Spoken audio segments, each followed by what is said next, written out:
ECSI fans, you want to revolutionize your sports investing habits? Allow me to tell you about WagerWire. WagerWire is an app that helps you become a superior bettor by allowing you to sync all your sports books and track all your bets in one place. See your current action, your betting history, and stats. You could also sign up for sports books and collect bonus offers. Follow them at WagerWire on X, as it's the best account on the platform. Head to App Store or Play Store now and search WagerWire.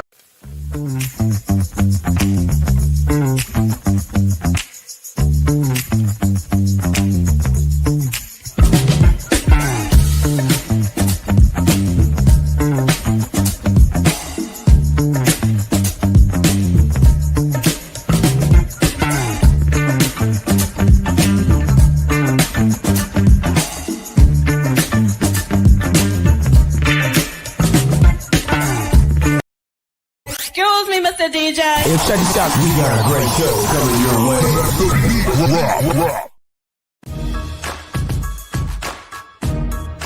From the ECSI Sports Studios, it's the Midday Market Report with Jeff Dawson.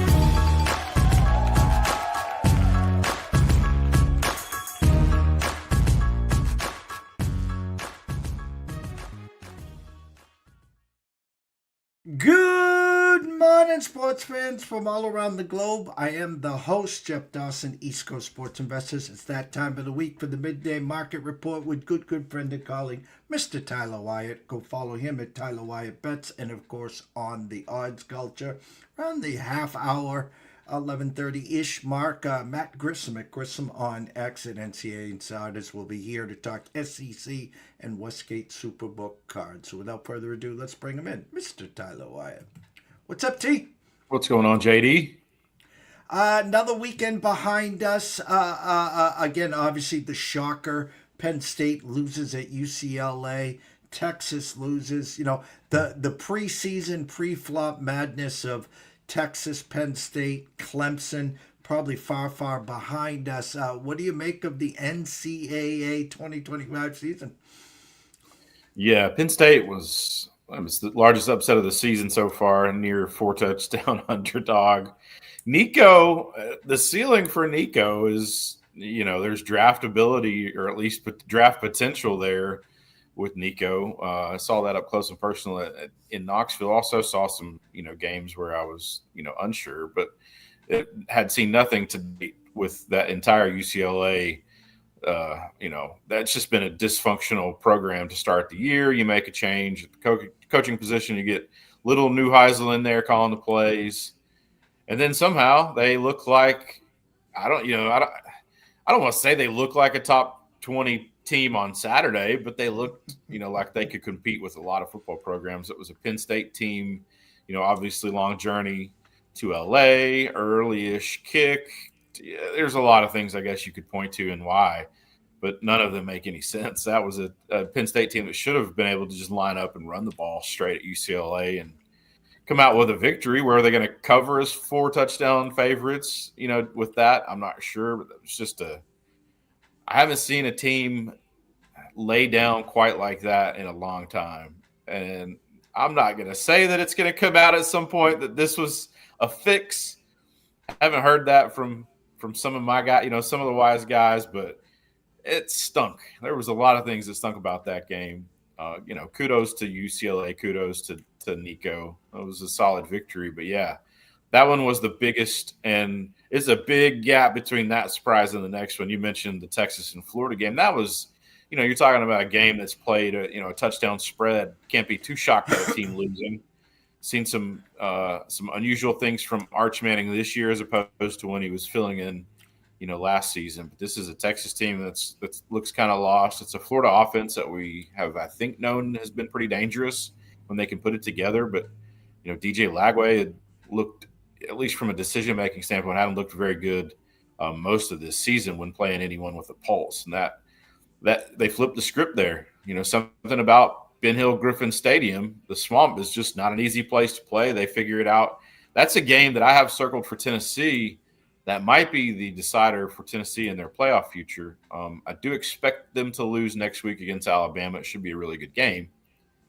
But that's a game preseason before the transfer with Nico, Tennessee was around a field goal favorite. It flipped when Nico transferred and was about a field goal underdog. I still have Tennessee a small favorite on the road there, but that's going to be a huge game. Could be Dylan Napier coaching for his 2027 season. It could also be Josh Heupel coaching for a potential playoff berth. But yeah, those were the two, Texas and Florida, and then the Penn State UCLA game. Not really a shocking, Cincinnati and Iowa State from a ranking standpoint, but you had Cincinnati was a favorite. The model was upside down on that one. And then, outside of the rankings, Miami and Florida State, that game played out to about kind of where I think most people thought. I felt like it was a one-possession type of game. I thought Miami would win. Florida State rallies to make it look closer. If you didn't watch the game, the 6-point margin of victory sure didn't feel like 6 for most of 3 quarters. But, it was a mostly ho-hum Saturday, but UCLA and Penn State, the upset of the year, both by point spread in terms of Penn State's season. Now they're in the Notre Dame boat. They have to run out and then still probably hope, to get some help there, because I think there's going to be, a 4 for 2 or some sort of scenario where there's a bunch of teams there at 2 all making a case like it's Selection Sunday for March Madness to try to get those last couple of spots. And I'm a numbers guy. I'm a numbers guy. And listen, I can't get caught up with social media. I can't get caught up with the public trendy dog and all of that. And listen, I've said on this show for 10 years, I'll say it again. Thursday night, the oil money comes flying into Vegas. Friday night, it's the gold rush. The California money comes in. Well, guess what? The oil money came in a day earlier, and it's a 3-2 Texas team versus a 5-0 Oklahoma team, and Texas was favored by 3 pre-flop. And now it's down to a pick at the Superbook. It's 1 at Circa. And again, the buzz is a good possibility that potentially John MATEER is going to be back. Now, listen, we both know both teams have great defenses, but you add John MATEER and that Oklahoma defense. If word gets out he's starting, I'll go by kickoff. They'll be favored. But is the models and the numbers just that far behind? They won't budge on Texas? Because I'm going to tell you right now, it's going to be the banana in the tailpipe. We're finally going to see the real Texas team. Their season is on the line. They lose their 3-3. It doesn't matter who they roll out. Earl Campbell next week. They're done. Yeah, it's a Texas team that fell to outside the top 13 in my power rating. So I've adjusted them at least based on where the number is currently. I've adjusted them appropriately, I think. I have Oklahoma 0.7, so I'm not too far off of where that number I think could end up being. You mentioned that Oklahoma could be a favorite. I do think that we see Oklahoma -1 skimming the odds screen right now. Right now it's Texas favor, but I think at Oklahoma at kickoff there, 11:58 Saturday, I think Oklahoma will be a 1-point favorite at some books. So I was happy to take the 3. That was with or without John MATEER. That was based solely on him being out. I adjusted MATEER. He was worth a little over a point in my model. He was worth about 1.2 points. So if MATEER goes, my number goes to Oklahoma almost 2, which from what I've seen out of Texas, that I think is a more fair number. This Texas team, if they play to their potential and Oklahoma plays to their potential, I think these teams should be rated pretty evenly. Healthy MATEER, both teams. The Oklahoma defense is elite. They're really, really good. I mean, this is an Oklahoma defense that's as good as anybody. So they will get to Arch Manning. I think this is going to be, our number on the tool is pretty in line with where that number is. I've got 48.1. I'm actually a little higher than market, 42.5 circa open. Benson and the guys moved it to 43. Haven't checked. It's a number 43.5 right now. So I'm almost a touchdown, 5 points over. But to me, this game, I think, is going to be Texas run heavy after what I've seen out of Arch the last couple of weeks, which is not going to work well against Oklahoma. It will present an opportunity through play action or through some other things for Texas to move the ball down the field. But with the way that Arch has looked, some mobility, I don't think he's hurt, but he's looked a step slow to me, just as an eye test, not anything that the numbers point to. This is an Oklahoma defense that's going to get to Arch Manning. So this is a game that should be played in the 20s. I was a player at 42.5 on the total, but yeah, I mean, I think the right team will be favored in Oklahoma, but this is a healthy MATEER with that defense. From what I've seen, they're the better team. Now, will they win? Obviously, this is a big rivalry game that I've had the luxury of attending 5 or 6 times in my life. I used to spend about 6 weeks a year in the Dallas-Fort Worth area. Weather won't be an issue. It'll be warm. You have a Oklahoma team that's just they haven't been tested at all. Texas has certainly been tested. I think they do have that going for them. They've played much better competition in the last couple of weeks. From a health standpoint, outside of the quarterback position, Oklahoma is okay. Looking at the injury list from yesterday, but yeah, this is. I think Oklahoma wins the game. So for all that to say, I think the model is correct, and I was happy to take Oklahoma +3 and a little bit on Oklahoma money line. Just without MATEER, if he's a game time decision and ultimately takes the field, I think that's just a bonus. If my memory serves me correct, Oklahoma has hosted both Michigan and Auburn, so they have a couple games. This is on a neutral site in the Cotton Bowl. There, you got Georgia, Auburn, again, a sticky number of 3 and a hook. You get Alabama, 3.5 point road favorites there. I know you only got a few minutes and there's a bunch of people on here, so I wouldn't do them justice. So the model's been hot. Why don't you give them what you got by the model? Yeah, it had been extremely hot until this past weekend. We did finish a game below 500 in our posted spreadsheet. It's pinned to the top of the Twitter profile there. But starts out with no action tonight, unfortunately. Although South Florida's tomorrow, 10th. South Florida, the first game, that number is opened at a pick, and I have been pretty high. The model has been pretty high on South Florida most of the season. I have 6.4 going the other way. This is a North Texas offense that I'm in love with. Should be an exciting game from a point standpoint. Projected total, I have 65.3, pretty in line with the 66.5 that it opened. Still hovering around a pick and 66.5. Still pretty split between a couple of the odds makers I spoke with. I think North Texas at home, easy play there. Going against the market, Georgia Southern in my model is a 2-point favorite. They opened a 2-point dog. We saw that go against us. And up to Southern Miss 3. Southern Miss, one of the teams, probably the 4 or 5 teams that have been the most surprising in terms of where they were expected. We're not expected to be good at all last couple of seasons. Much improved. They're a favorite on the road there. I think Georgia Southern gets a win. We have an Ohio State team that goes to Illinois. We were a buyer at 16 in Illinois' favor. We took the 16 points. We saw it go down to 14.5. That's a playable number, at least according to our metrics. 14.5 is where I stopped not playing 14, but I think Illinois plus 14.5, still some value in that one. Total in the UCLA and Michigan State game, open 57.5. I was a player under 55. I'm still a player. Our projected total 51.7. UCLA, a 9-point dog, open 7. So, expected maybe to see some more UCLA backing. The market has went Michigan State's way as they up to a 9-point favorite now. Our number on the game was 7.3, so pretty in line with where that one opened. Army, a 22.5-point favorite in our model. They opened 15, so we were a player. They jumped to 18. I still think there's value at 18. 18.5, I think this one's playable too. 19 would be a no play for me. Iowa State, model was high on them last week. It was a disappointing trip to Cincinnati. They were in that game with the football chance to tie. It didn't work out. They go to Colorado, who's just that entire Colorado program since Deion's taken over has been a roller coaster.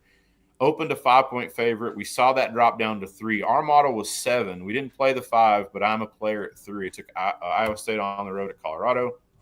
TCU goes to Kansas State. Kansas State up and down, to say the least, the last 4 weeks. TCU's been solid. 1-point favorite. They open. They go to 1.5.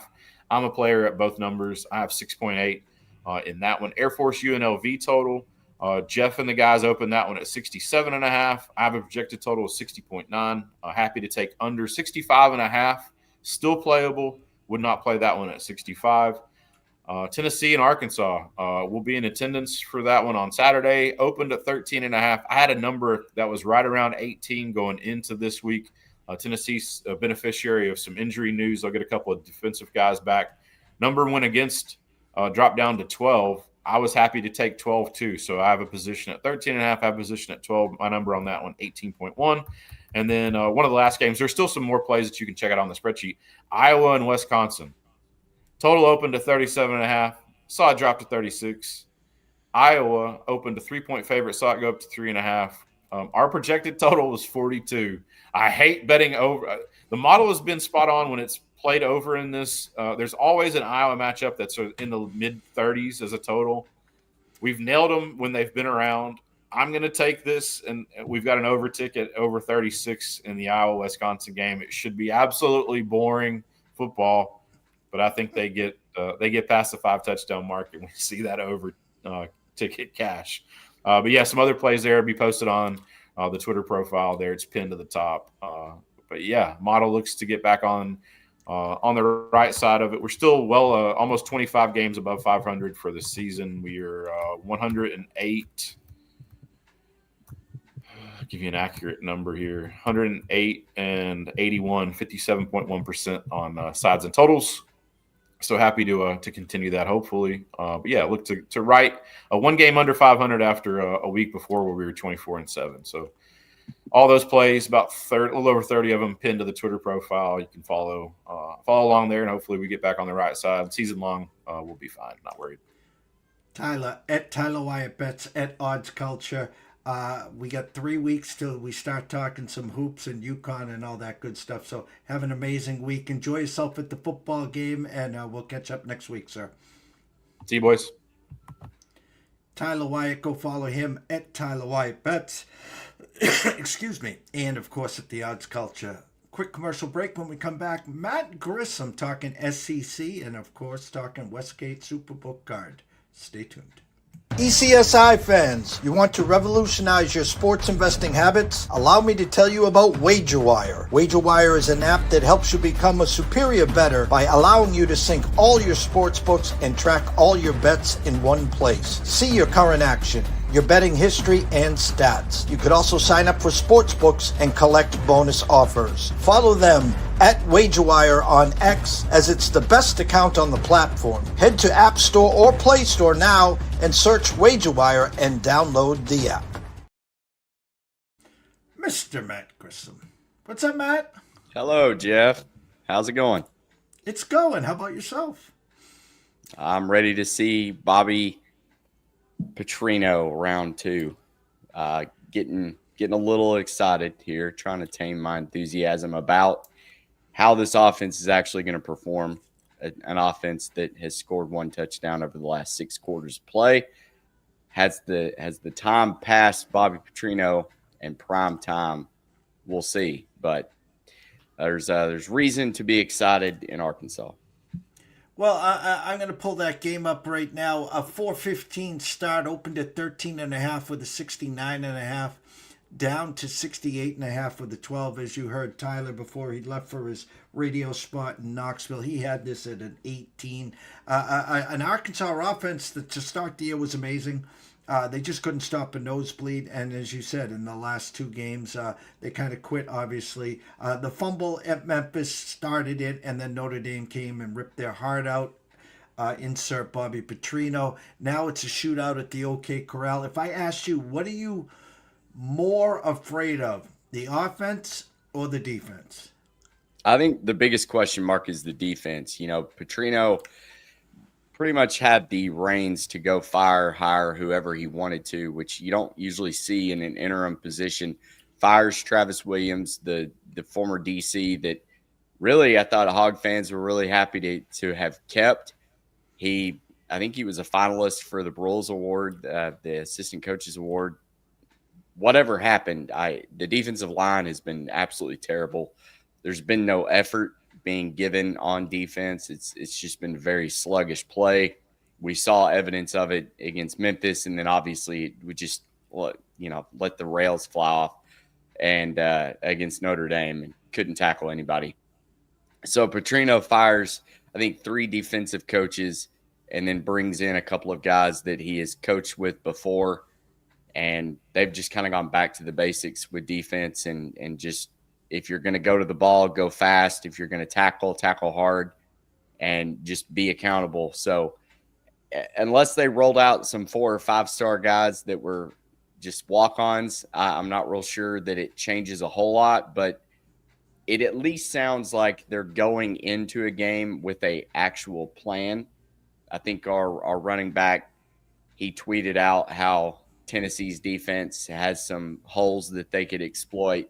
And I think that's true. And I think that's more evident that now you have a coach who has had 2 weeks to look at game tape on Tennessee, and he's an offensive genius enough to where he can go in with his offense and say, okay, we know where we can pick you apart. I know that we can get picked apart because the defense is terrible, but it at least gives us some positivity going forward that we can actually make this into a ball game.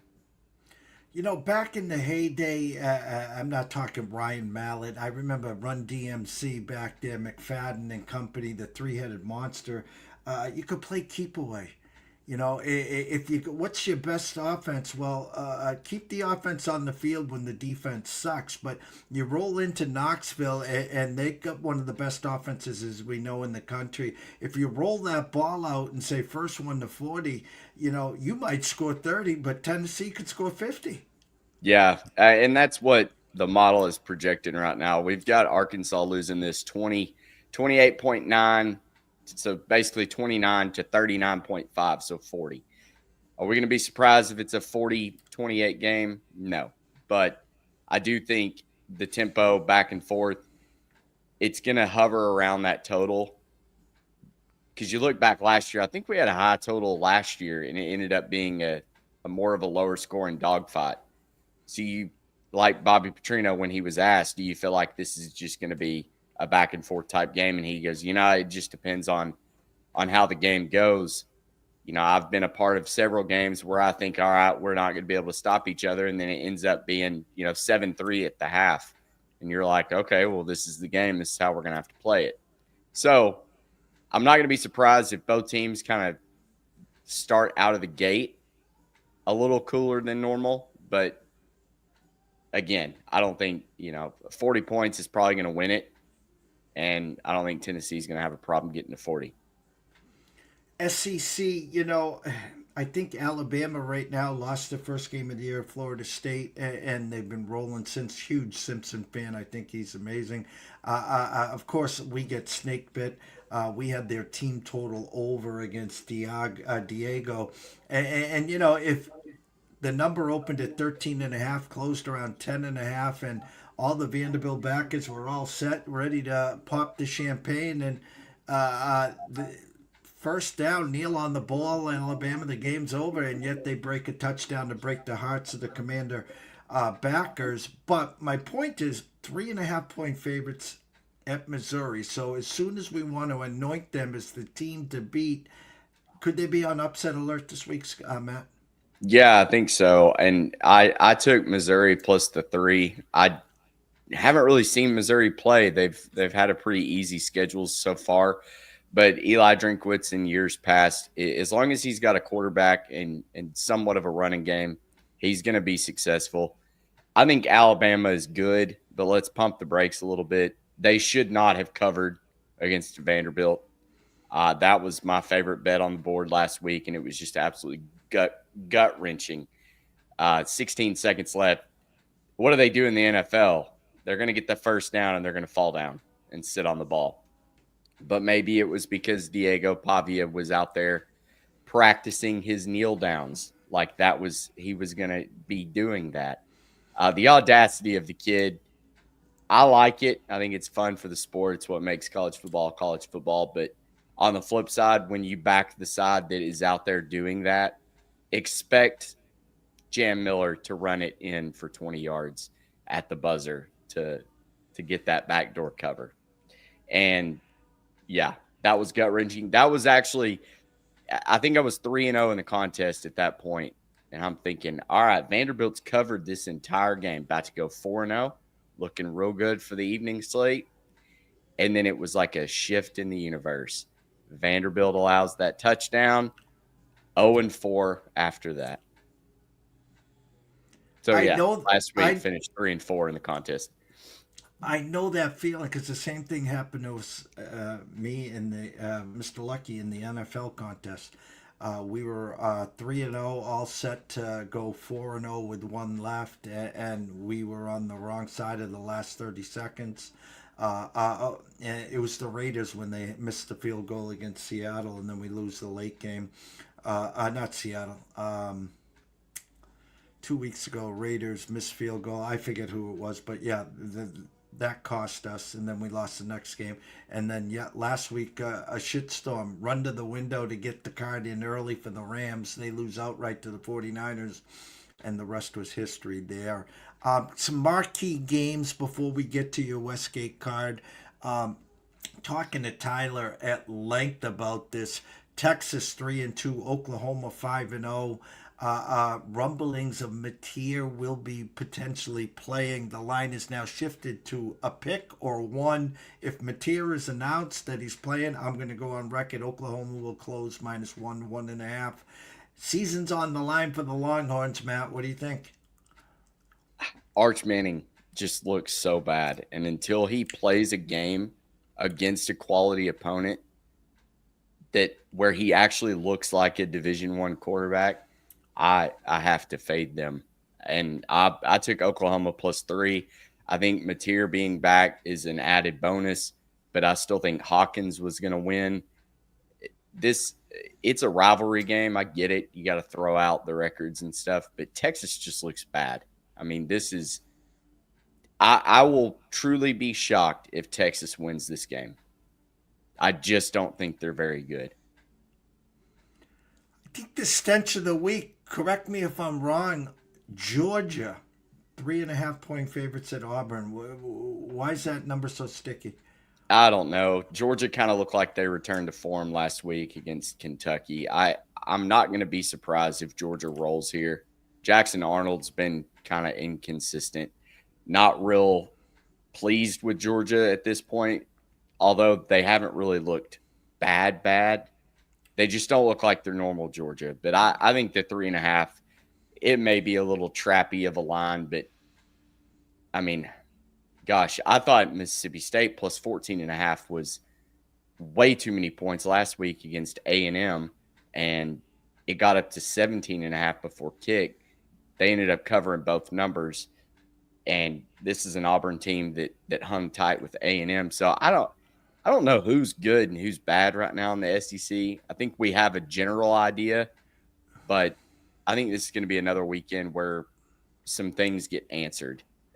To me, I think Alabama, Georgia, Texas A&M maybe are the top 3-ish teams, and then you've got Ole Miss right there.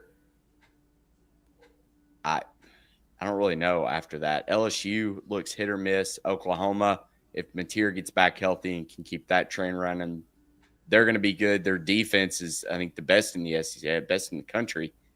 So it's all going to be what quarterback can step up. And, I mean, we've got two younger guys in Jackson Arnold and Gunnar Stockton.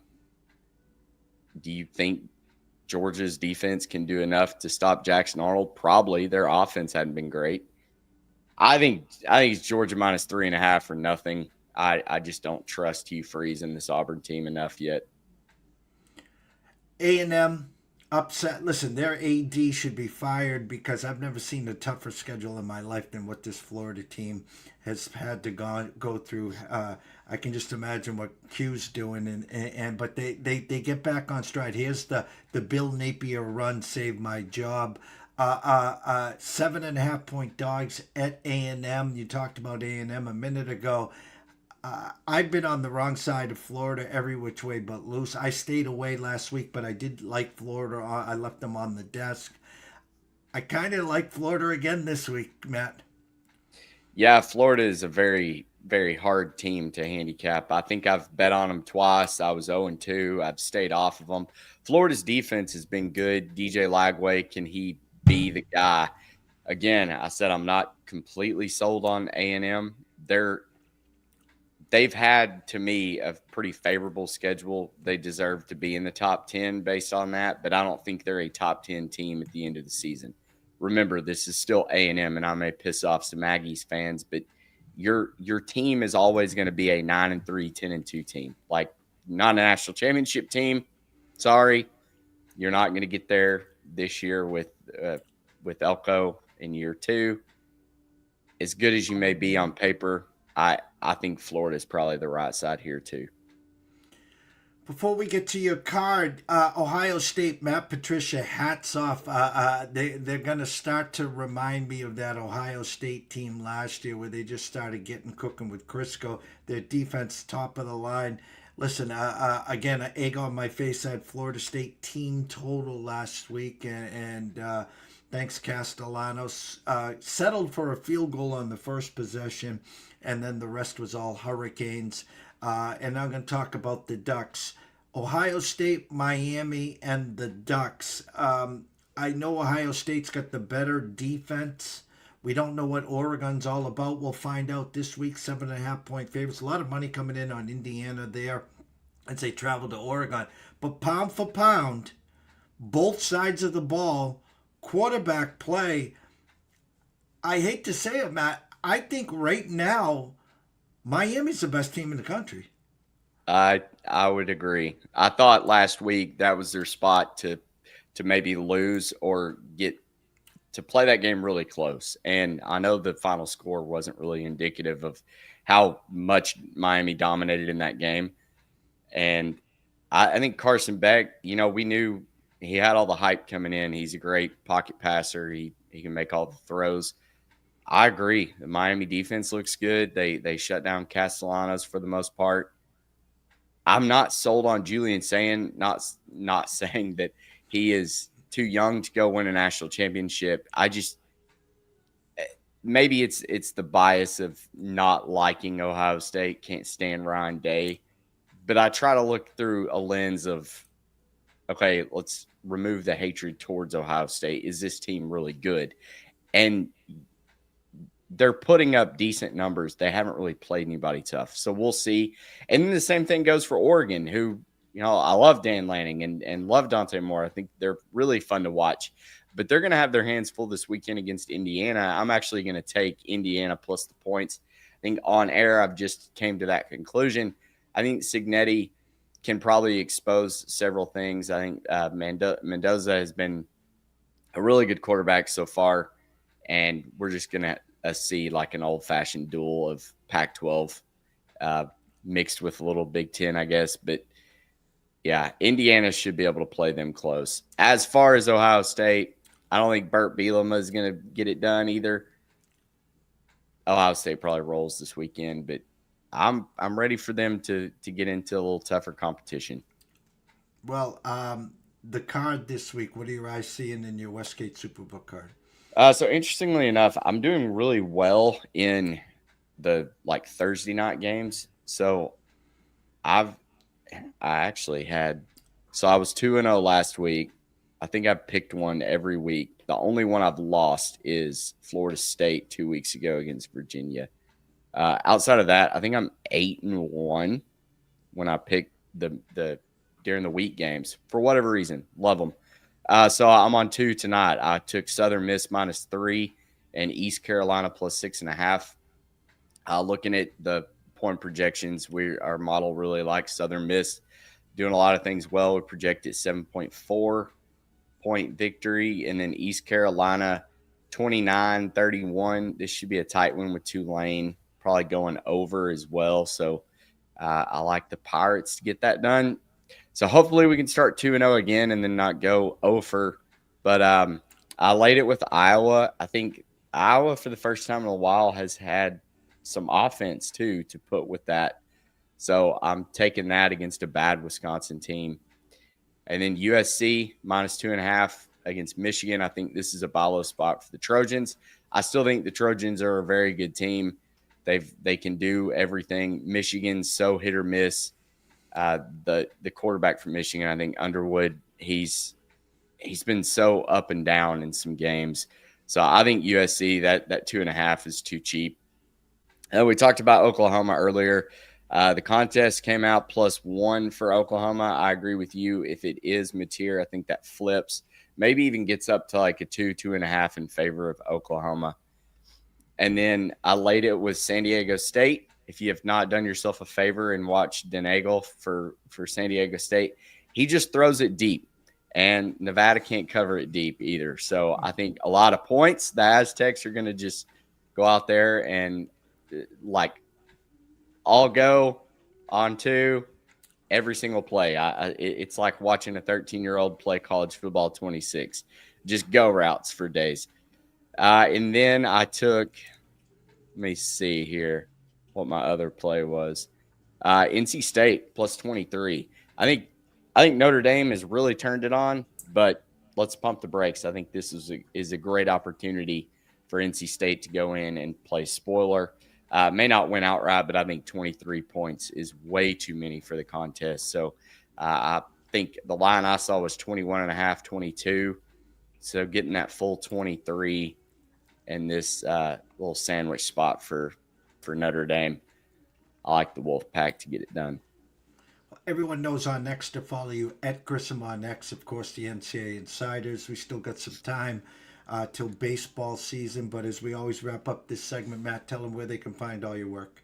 Yeah, go follow on X at Matt Grissom or Grissom on X. And then you can go to my website, mattgrissom.com, see all of our power ratings, all the weekly sims. I've implemented total simulations this weekend as well. 2-0 on those for the first two games. Missouri State, what a sweat that was. And I have to send my condolences to our friend Sean Alvarez. I gave out Missouri State money line. He was on the 2.5. That was the worst number I think you could have gotten on him, as this thing flirted from 2.5 to 1.5.